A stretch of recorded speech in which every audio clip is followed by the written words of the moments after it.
Trump বিরোধী আন্দোলনে ফুটছে আমেরিকা। কালকে ডোনাল্ড ট্রাম্পের অত্যন্ত ঘনিষ্ঠ এক নেতাকে খুন করা হয়। তিনি বিশ্ববিদ্যালয় থেকে বিশ্ববিদ্যালয়ে বিভিন্ন বক্তৃতা দিচ্ছিলেন।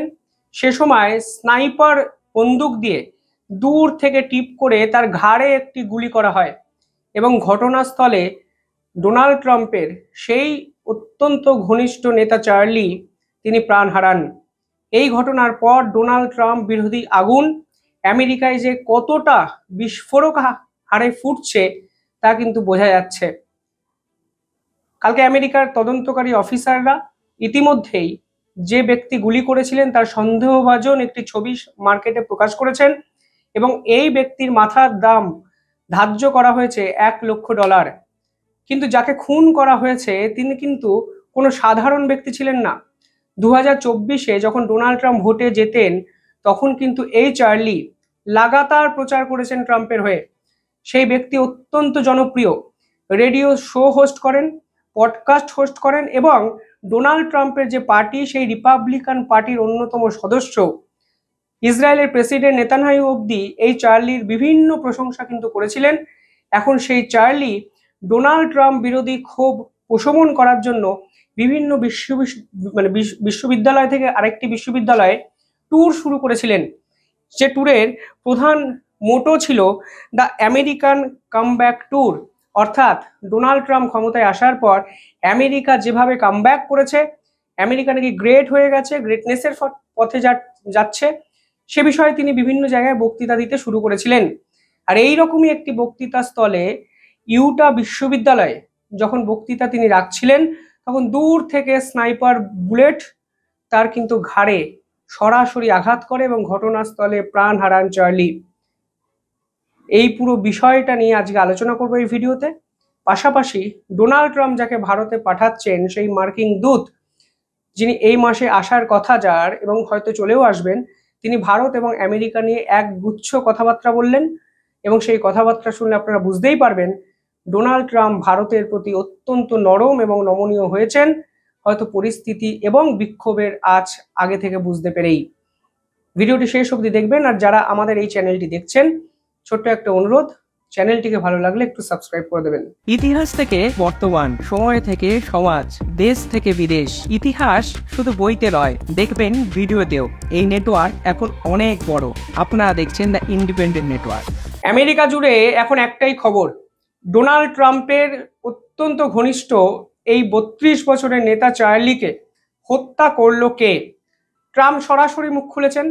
ট্রাম্প মুখ খুলে বলেছেন চার্লি ছিলেন তার অত্যন্ত ঘনিষ্ঠ এক নেতা এবং এই পুরো বিষয়টা তিনি বিপ্লবী বামপন্থীদের উপর চাপাতে শুরু করেছেন। দেখুন, বামপন্থী হোক কিংবা ডানপন্থী, আজকে ডোনাল্ড ট্রাম্প যেভাবে আমেরিকার পলিসিকে সম্পূর্ণভাবে ভেস্তে দিয়েছেন, 180 ডিগ্রি ঘুরিয়ে দিয়েছেন, তাতে আমেরিকানরা যে ডোনাল্ড ট্রাম্পের বিপক্ষে এখন ক্ষোভ প্রকাশ করছে, তার এই উদাহরণ কিন্তু আসলে সেই ক্ষোভেরই জ্বলন্ত উদাহরণ। ডোনাল্ড ট্রাম্প কি বলেছেন? ডোনাল্ড ট্রাম্প বলেছেন বিপ্লবী বামপন্থীরা চার্লির মতো দুর্দান্ত আমেরিকানদের নাৎসি ও বিশ্বের কুখ্যাত অপরাধীদের সঙ্গে তুলনা করে গিয়েছেন। এই ধরনের প্রচারের জন্যই আজ আমেরিকাকে এমন সন্ত্রাসবাদী হামলার শিকার হতে হতো। দেখুন, পাশাপাশি তিনি পরিষ্কার বলেছেন এই ব্যক্তি অর্থাৎ চার্লি, যিনি ডোনাল্ড ট্রাম্পের অভিন্ন হৃদয় বন্ধু ছিলেন, তিনি আমেরিকানকে ভালোবাসতেন, স্বাধীনতা, গণতন্ত্র, ন্যায় বিচার এবং আমেরিকার সাধারণ মানুষের জন্য তিনি লড়াই করেছেন। এই জঘন্য হত্যাকাণ্ডের জন্য তিনি শোক প্রকাশ করছেন, তিনি স্তব্ধ, ক্ষুব্ধ। এই ধরনের একটি স্টেটমেন্ট ট্রাম্পের পক্ষ থেকে এসছে। কিন্তু ডোনাল্ড ট্রাম্পকে অস্বীকার করতে পারবেন? আজকে আমেরিকানরা ডোনাল্ড ট্রাম্পের হাতে ক্ষমতা দিয়ে স্বপ্ন দেখেছিলেন, প্রথম থেকেই তিনি একাধিক পলিসিকে এমনভাবে ঘুরপথে চালিত করেছেন যে আমেরিকানরা তার বিপক্ষে রাস্তায় নামতে বাধ্য হয়েছেন। ডোনাল্ড ট্রাম্পের ঘনিষ্ঠ এক ব্যক্তিকে এক বিশ্ববিদ্যালয় চত্বরে গুলি খেয়ে প্রাণ দিতে হচ্ছে, এর থেকে বড় বিক্ষোভের উদাহরণ আমার মনে হয় না সাম্প্রতিক সময় আমেরিকা কোথাও দেখেছে বলে। তিনি প্রথমে ইলন মাস্কের সঙ্গে সংঘাতে জড়ালেন। যে ইলন মাস্ক তার নির্বাচনী ক্যাম্পেইনে $240 মিলিয়ন ইনভেস্ট করলো, সেই ইলন মাস্ক এখন তার সব থেকে বড় শত্রু। তিনি হঠাৎ করে আমেরিকার ইতিহাসে এক বিগ বিউটিফুল বিল নিয়ে এলেন, যে বিল আসলে আমেরিকানরা আজ অব্দি ডাইজেস্টই করতে পারেনি। তারপরে এই ট্যারিফ যুদ্ধ, যে ট্যারিফের বিপক্ষে ভারতকে আদালতে যেতে হয়নি, আমেরিকানরাই খোদ আদালতে চলে গেছে এবং ডোনাল্ড ট্রাম্প অবৈধভাবে বেআইনিভাবে এই রকম এক্সিকিউটিভ অর্ডার পাশ করে এই ট্যারিফ পলিসিকে ইমপ্লিমেন্ট করছেন, যার ফলে আমেরিকার ছোট ছোট ব্যবসায়ীরা ক্ষতিগ্রস্ত হচ্ছে, কারণ সাপ্লাই চেন ভেঙে চুরমার হয়ে যাচ্ছে। অর্থাৎ প্রত্যেকটি সেক্টর, আপনি যদি কোম্পানির হিসাবটা দেখেন, ডাটা দেখেন, দেখবেন আগস্ট এবং জুলাই মাসে 140টি কোম্পানি নিজেদেরকে দেউলিয়া ঘোষণা করেছে, কারণ এই কোম্পানিগুলো যে ফরম্যাটে ব্যবসা করত সেই ফরম্যাটটাই সম্পূর্ণ ভেস্তে গেছে ডোনাল্ড ট্রাম্পের এই ট্যারিফের ফলে। প্রত্যেকটা জায়গায় ডোনাল্ড ট্রাম্প বিরোধী ক্ষোভ আমেরিকাকে কিন্তু অত্যন্ত খারাপ জায়গায় নিয়ে যাচ্ছে, তা কিন্তু দিনের আলোর মতো পরিষ্কার। এবং ডোনাল্ড ট্রাম্পকে যে আদৌতে কেউ বিশ্বাস করছে না, তা কিন্তু ফের একবার বোঝা গেল এই চার্লির ঘটনায়, যেখানে ডোনাল্ড ট্রাম্প তার অভিন্ন হৃদয় বন্ধুকেই প্রোটেকশন দিতে পারলেন না। এবং একটি রাজনৈতিক সভাস্থলে প্রশ্ন উত্তর চলাকালীন এই ঘটনা যদি ঘটে, তাহলে ডোনাল্ড ট্রাম্পের আশেপাশের মানুষরাও যে ভয়ে ক্ষুব্ধ হয়ে গেছেন এবং আশঙ্কিত হয়ে গেছেন, আতঙ্কগ্রস্ত হয়ে গেছেন, তা কিন্তু বলার আর অপেক্ষা রাখে না।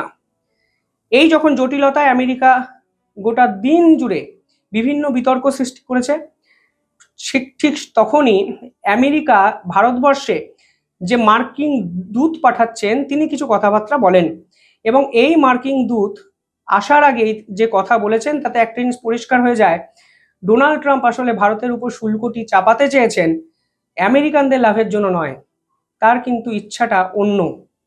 কি সেই ইচ্ছা? এই ব্যক্তি পরিষ্কার বলেছেন যে আমেরিকার প্রেসিডেন্ট চায় যে ভারত যেন আমেরিকার থেকে কাঁচা তেল কেনে, ক্রুড অয়েল কেনে। আপনারা জানেন আগের মাসে আমেরিকার থেকে ক্রুড অয়েল কিন্তু ভারত কেনেনি, আমেরিকার বিকল্প নাইজেরিয়া থেকে 3 মিলিয়ন ব্যারেল তেল কিন্তু ভারত কিনেছে আগের মাসে। ফলে আজকে এই ব্যক্তি বলেছেন শুল্ক নিয়ে সামান্য সমস্যা থাকলেও ভারতের সঙ্গে আমাদের বন্ধুত্ব অনেক বেশি শক্তিশালী এবং এই বন্ধুত্ব অনেক দশক ধরে রয়েছে। অর্থাৎ একদিকে যখন বন্ধুত্বের বার্তা দিচ্ছেন, অন্যদিকে ডোনাল্ড ট্রাম্পই ভারতের বিপক্ষে বিভিন্ন ষড়যন্ত্র করছেন, যা কিন্তু আজকে ডোনাল্ড ট্রাম্পকে এক্সপোজ করে দিয়েছে আন্তর্জাতিক স্তরে। পাশাপাশি এই ব্যক্তি যিনি মার্কিন দূত হয়ে ভারতবর্ষে আসছেন এ মাসে, তিনি পরিষ্কার লিখেছেন যে ভারতেও হয়তো ডোনাল্ড ট্রাম্প আসতে পারেন, এবং একাধিক কথাবার্তার মধ্যে তিনি বুঝিয়ে দিয়েছেন ভারত এবং আমেরিকা নাকি অত্যন্ত ক্লোজড ফ্রেন্ড, অতীতেও ছিল, বর্তমানেও আছে, ভবিষ্যতেও থাকবে। তিনি লিখেছেন দুই দেশের মধ্যে ব্যবসা বাণিজ্যের যে সম্ভাবনা, এই সম্ভাবনার কোনো শেষ নেই। বাণিজ্য নিয়ে কথা হচ্ছে আমাদের অশোধিত তেল, প্রাকৃতিক গ্যাস এবং পেট্রোলিয়াম পণ্যের জন্য বাজার খুলে দেওয়ার বিষয়েও। অর্থাৎ ভারতের মার্কেট ছাড়া আমেরিকার চলছে না। রাশিয়ার সঙ্গে বন্ধুত্ব আমেরিকা ডাইজেস্টই করতে পারছে না, কারণ রাশিয়ার সঙ্গে বন্ধুত্বের ফলে আমেরিকার কয়েক হাজার কোটি টাকার লস হচ্ছে। পরিষ্কার করে দিয়েছেন আজকে মার্কিন দূত, এইরকম স্টেটমেন্ট তো প্রয়োজন ছিল। পাশাপাশি তিনি বলেছেন বাজার সম্প্রসারণের অসংখ্য সুযোগ রয়েছে আমাদের সামনে, আমরা সেগুলোকে কাজে লাগাতে চাই। অর্থাৎ তিনি পরিষ্কার বলে দিয়েছেন যে দুই দেশের ব্যবসা বাণিজ্য চলবে, কিন্তু এই সাময়িক যে ঝগড়াঝাটি এটা কাটানোর জন্য দুই দেশই আলাপ আলোচনা করবে। এবার প্রশ্ন হলো হঠাৎ করে ভারতের বন্দনা কিসের জন্য? ডোনাল্ড ট্রাম্প এর আগেও কিন্তু ভারতের স্তুতি করেছিলেন, পরবর্তীকালে বিকালেই দেখা গেছিল তিনি অন্য রকম কথাবার্তা বলছেন। অর্থাৎ মার্কিন দূতকে দিয়ে এবার ভারতকে প্রশমিত করার চেষ্টা করছেন, ভারতের মন জোগানোর চেষ্টা করছেন, কারণ তিনি বুঝতে পারছেন তিনি যেটা করেছেন তার বিপক্ষে ক্ষোভ আন্তর্জাতিক স্তরে তো বৃদ্ধি পেয়েছে, তার দেশেও কিন্তু অত্যন্ত খারাপ লেভেলে পৌঁছে গেছে, যার সব থেকে বড় উদাহরণ তার অতি ঘনিষ্ঠ নেতা চার্লির এই ধরনের হৃদয় বিদারক মৃত্যু। আপনারা কিভাবে দেখছেন পুরো বিষয়টি?